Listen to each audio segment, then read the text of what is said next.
በእስልምና አንዲት ነገር አለች። ጧትና ማታ ለሌላ ሰው አሰጥ። ጧት መጀመሪያ ስትነሳ በጸሎት ነው የምትጀምረው።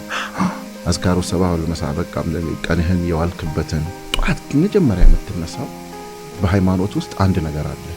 ከእንቅልፍ ስትነሳ የመጀመሪያ የምትነሳው የሌሊት ስግደቱን ለእምነት መጣበታለሁ እሱ መቼ ነው ለሚለው ማለት ነው። ጧት ስትነሳ የመጀመሪያ የምታደርገው ፈጣሪ ማናገር ነው። ወይም ስልክህን ብድግ አድርገህ ማድረግ አይደለም፣ እዛ ጋ ነው የሚጀምርህ ማለት ነው። ቀን ጧቱ የተበላ ሰው ቀኑ ሙሉ ይበላል። ጧት 10 ሰዓት ተኩል 11 ተኩል ላይ ስትነሳ ለሰላት ነው የምትነሳ።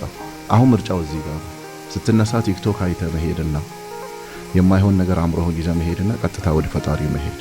ማታም ልትተኛ ስትል ከመተኛታችሁ በፊት በሰላም ያዋልከኝ ፈጣሪ በሰላም አሳድረኝ።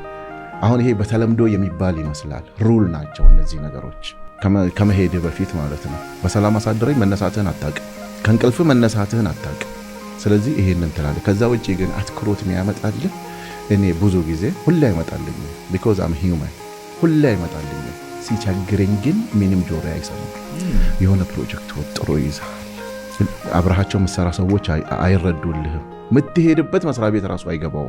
ቆም ብለህ ፈጣሪ ሆይ ይሄን ነገር መራኝ። ግራ የገባኝ ነገር እንደዛ የተመራውትና ያገኘው። ሁለተኛ ደግሞ ሲመራ በተለያየ ሰዎች ይነግሩሃል። የቴክ ካምፓኒ አለ፣ የቴክኖሎጂ ካምፓኒ ከተለያየ ድርጅቶች ሚኒስቴር መስሪያ ቤት ከብዙ ሰዎች ጋር መሰራበት ማለት ነው።